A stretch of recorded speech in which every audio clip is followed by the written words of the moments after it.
Well, first of all, if you're watching this from the airport or plane, I hope your travel experience is a smooth one.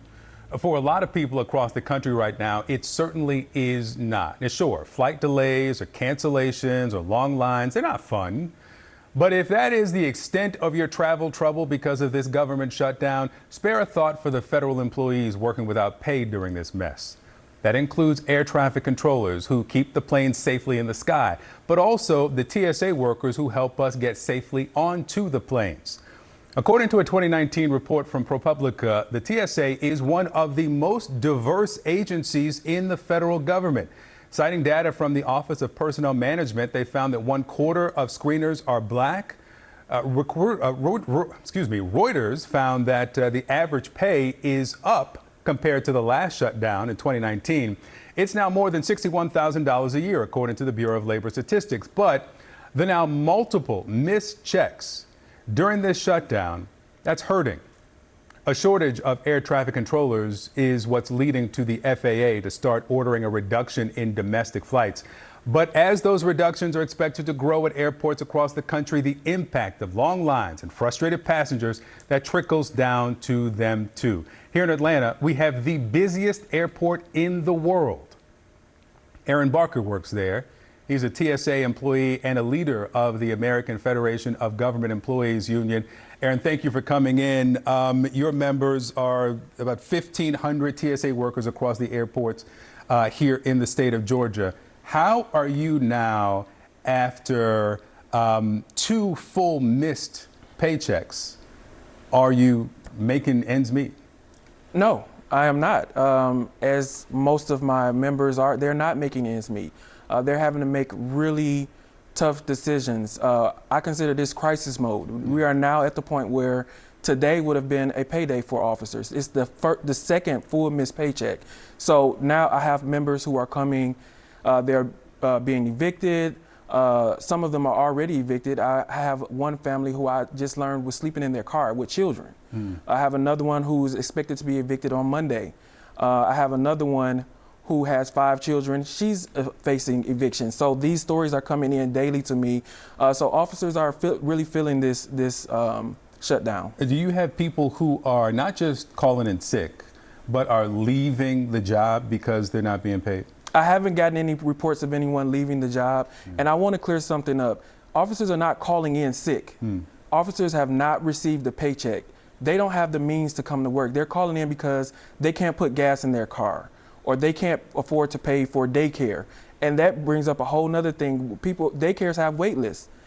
Those children that are not able to go to daycare right now, once the government reopens, they then have to be find other places to, for the care of their children while they report to work. Let me ask you about this thinning of air traffic. 4% on Friday. It could go up, the Secretary of Transportation says, at some point to 20%. That may mean fewer people coming through the lines. Is that help for you if there are fewer flights or fewer people coming through these TSA lines? So, I mean, in Atlanta, we're built for this in Atlanta. We deal with heavy passenger volume on a daily. So that may be the case for someone, but people are still going to be coming to Atlanta. So it may be a slight decrease in the passenger volume. It would help, but I don't think it will change much for Atlanta because of the way the airport is configured and everything. I think it will still be about the same. Let me play something that you said a month ago. This was near the start of the shutdown. One of the biggest concerns that I have for our members and what has been expressed to me is, the mental anguish that's coming from not the uncertainty. The concern that I have is the security risk that presents. The more that things are weighing heavily on someone's mind, that, just in general, you lose focus of what's, in front of you.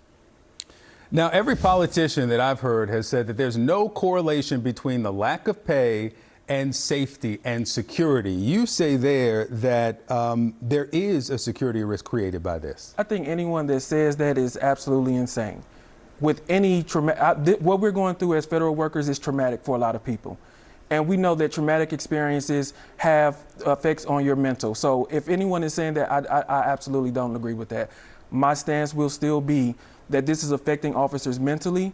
And if this continues to go on, I hope that it doesn't happen, but there needs to be some recourse that happens immediately to take care of these officers so they can get the stress of not knowing what's going to happen with their homes, their children, their families every day. All right, let's expand the conversation now and bring in Darrell Wilson, retired naval aviator and pilot who is one of the leaders of the Georgia Black Republican Council, and Theron Johnson, a Democratic strategist. Darrell, let me start with you. We just heard here from a TSA worker who says that this is a safety risk, not paying people. What's your reaction to that? Well, that's one of the reasons that the Secretary of Transportation has taken the steps to alleviate the congestion and the stress upon the system in reducing the number of flights, as you pointed out, reducing the number of folks that come through the line for security. You have to be able to do something, take some action, and that's the action that's being taken at the time. I don't know that that eliminates the safety risk. If he cuts the number of people who come to the line to 5 and the people who are working TSA still aren't being paid, that's the risk, is it not? That they are focused on how to pay the rent, how to pay for food, how to fill the gas tank up, instead of what's coming through on that scanner. Oh, no, I agree with you. And Secretary Duffy has also made that case for the air traffic controllers as well. So there is a safety issue, and again, until the Democrats vote for opening the government again, you have to take some action, and action is being taken. Theron, why did Democrats yesterday vote against a bill to pay federal workers? What justifies that? Because Democrats want this shutdown to end that the president created. You got to remember, Victor, we tried to negotiate with the president months ago. We trusted him in the first we were first able to stop the first shutdown in March because we trusted that he was going to do the right thing. Now we're saying, hey, we can reopen this government because you guys control the White House, you control the House, and you control the Senate. Also, President Trump this week said that unless we explore the nuclear option, which he's encouraging Republicans to do, you guys are going to be blamed for the shutdown. Now, Democrats previously did vote for federal workers like Aaron and the women and men in his union to receive some pay. But going forward, we want this shutdown to end, not just continue to piecemeal it. I mean, you can't do both. Aaron's members of his union can't keep their apartments, and they can't feed their children and put gas in the car and continue to negotiate. Well, first of all, I want to thank Aaron and the women and men in his union for continuing to work. Our hearts and prayers are with you guys. And that's why you saw Democrats like Congresswoman Nikema Williams, who was just a couple weeks ago, who made sure that they went out to the airport and provided lunches and extended hours. Our mayor, also, Victor, this week, I went through the airport and I handed out gas cards because, like Aaron, I had a supervisor tell me if my folks can't get to work, I can't depend on them there. But I want to go back to this public safety issue really quick. These people, these women and men on the first line of defense, we forget when you're going and rushing to that flight, they have to really make sure that they use their proper training and their skills. And if they're tired, if they're broke, and if they're sick and they got their family members complain, they may miss something. We confiscate guns at the airport all the time. So these TSA workers and these air traffic controllers need to have their jobs fully funded, and they need to be able to get their time back. That still doesn't answer the question of why the negotiations over the ACA subsidies can continue while the federal employees Yes, get absolutely. paid. I think we should do that, yes. Okay. But the Republicans are going to tell you is pass the clean resolution first. It's not an or, Victor, it's an and. I totally agree with you. Darrell, let me come to you on the White House's fighting all the way down to the Supreme Court, paying out full SNAP benefits. I mean, the headline here is that the president is fighting paying for food stamps for 42 million people. Do you support that?